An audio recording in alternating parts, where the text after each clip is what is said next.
దేవుని యొక్క వాక్యాన్ని చదువుకుందాం. మరి తిమోతి గారు విడిచిపెట్టి వెళ్ళిన వారి కుటుంబానికి, అలాగే సంఘమునకు దేవుని యొక్క మాటలు, కొన్ని విషయాలు మనం చదువుకుందాం. 116వ కీర్తన 15వ వాక్యం. యెహోవా భక్తుల మరణము ఆయన దృష్టికి విలువ గలది. ప్రభునందు ప్రియమైన వాళ్ళరా, తిమోతి గారిని మనం జ్ఞాపకం చేసుకున్నప్పుడు వారు దేవునికి ఇష్టలుగా ఉన్నారు. దేవుని వాక్యం తెలియచేస్తూ ఉంది, భూమి మీద ఉన్న భక్తులే శ్రేష్ఠులు, వారు కేవలం దేవునికి ఇష్టలు అని వాక్యం తెలియచేస్తూ ఉంది. అదే సందర్భంలో మనం జ్ఞాపకం చేసుకున్నట్లయితే ప్రియమైన వాళ్ళారా గమనించండి, యెహోవా భక్తుల మరణము దేవుని దృష్టికి విలువ గలది. ఎలాంటిదంటండి? విలువ గలది. ప్రియమైన వాళ్ళారా గమనించండి, మన పుట్టుక మనకు తెలియదు, మన మరణము మనకు తెలియదు. చూడండి, తిమోతి గారు ఇక్కడ ఈ సేవను చేశారు, దీన్ని ప్రారంభించారు. ఇక్కడ ఎన్ని పరిస్థితులు ఉన్నా, ఎన్ని ఇబ్బందులు ఉన్నా ఈ పరిచర్యను కొనసాగిస్తూ యూపీఎఫ్ మీటింగులు కూడా పెడుతూ ఇక్కడ చక్కగా పరిచర్యను కొనసాగించారు. మరి వారి యొక్క అనారోగ్య కారణం కావచ్చు, ఏదో రూపంలో దేవుని పిలుపు వచ్చింది. యెహోవా భక్తుల మరణము ఆయన దృష్టికి ఎలాంటిదంటండి? చాలా విలువ గలది. అయితే కుటుంబానికి లోటు, అయితే ప్రియమైన వాళ్ళరా సంఘానికి లోటు ఉన్నాయి. అయితే ఈ లోటులు, ఈ కొదువులు దేవుడే తీర్చువా. నేను యెహోవాను, సర్వశరీరులకు దేవుడను, నాకు అసాధ్యమైనది ఏమైనా ఉండునా అని సెలవిచ్చిన దేవుడు ఆ లోటులను తీర్చుటకు సమర్థుడై ఉన్నాడు. చూడండి, దేవుని యొక్క వాక్యాన్ని మనం జ్ఞాపకం చేసుకున్నప్పుడు వారి సేవలో మరి ఎన్ని కష్టాలు, ఎన్ని బాధలు, ఎన్ని ఇరుకులో, ప్రియమైన వాళ్ళరా మరి ఎన్ని ఆర్థిక ఇబ్బందులు, అవన్నీ కుటుంబానికి తెలుసు. కొంతమంది సంఘంలో ఉన్న ఆ ప్రియులైన వారు, కొంచెం దగ్గరగా ఉన్న వాళ్ళకి ఆ యొక్క ఇరుకులు, ఇబ్బందులు, సమస్యలు తెలుస్తాయి. చూడండి, ఈరోజు మరణానికి వయసుతో సంబంధం లేదు, మరణానికి పక్షపాతం లేదు.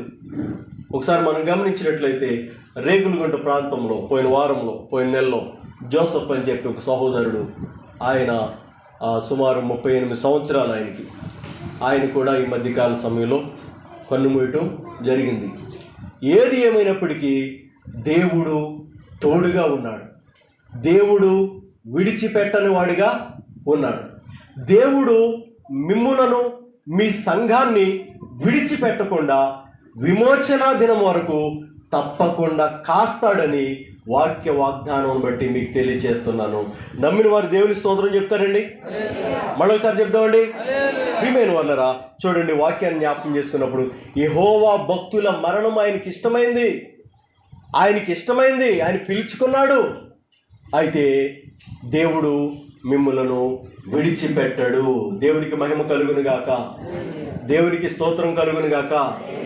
కష్టాలు, శ్రమలు, ఇరుకులు, సమస్యల్లో దేవుని సహాయం కోరుకున్నప్పుడు, మీరందరూ ప్రార్థన చేస్తున్నప్పుడు, ఇక్కడ కూడుకుని ప్రార్థన చేస్తున్నప్పుడు ఆయన అంటున్నాడు, ఈ స్థలమందు చేయబడు ప్రార్థన మీద నా కను దృష్టి నిలుస్తుందని చెప్పి అద్భుత రీతిగా దేవుడు సెలవిస్తూ, మీ ప్రార్థనలకు జవాబిస్తాను, మీ ప్రార్థనలకు ఉత్తరమిస్తాను, మీ కన్నీటిని తుడుస్తాను, మీకు తోడుగా ఉంటానని ఆయన వాగ్దానము చేస్తున్నాడు.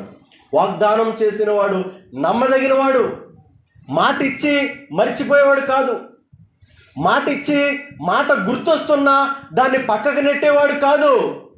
ఆయన అబద్ధమాడుటకు నరుడు కాదు. ఇశ్రాయేలీలకు ఆధారమైన వాడు విగ్రహము కాదు, అబద్ధము కాదు, అసత్యము కాదు. ఆయన సజీవుడు. దేవుని నామానికి స్తోత్రం కలుగును గాక.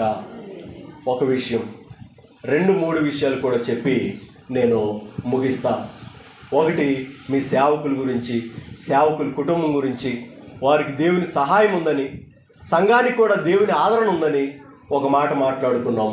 రెండో విషయాన్ని నేను పరిచయం చేసి మూడో విషయాన్ని కూడా చెప్పి నేను ముగించాలని, చాలా క్లుప్తంగా ముగించాలని ఇష్టపడుతూ ఉన్నా. కీర్తనలు 89:48 వాక్యం.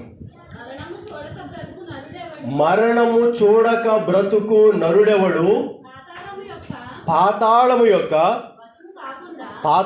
యొక్క వశము కాకుండా తన్ను తాను తప్పించుకొనగలవాడెవడు. 2 ప్రశ్నలు. మరణము రుచి చూడక బ్రతుకు నరుడు ఎవడు ప్రశ్న. రెండోది, పాతాళము యొక్క వశము కాకుండా తనను తాను తప్పించుకొను నరుడెవడు. మరణము రుచి చూడక నరుడెవడు, కలకాలమి లోకంలో ఉండే స్థిరుడెవడు.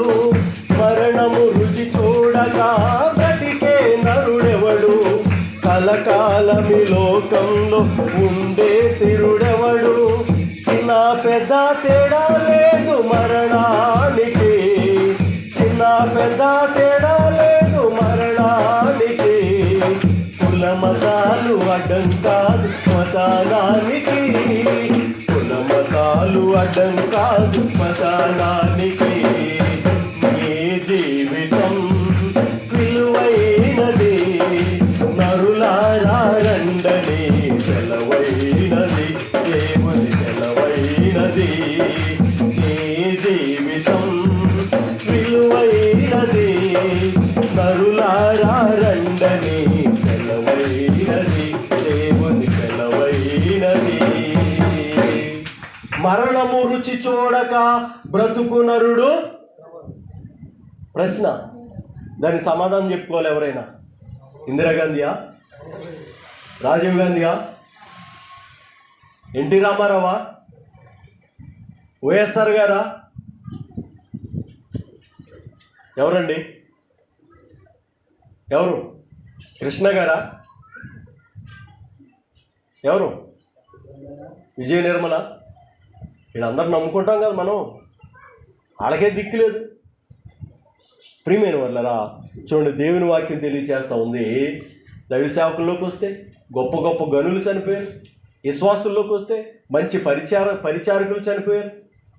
మరణానికి పక్షపాతం లేదు, శ్మశానానికి కులమతాలతో పని లేదు.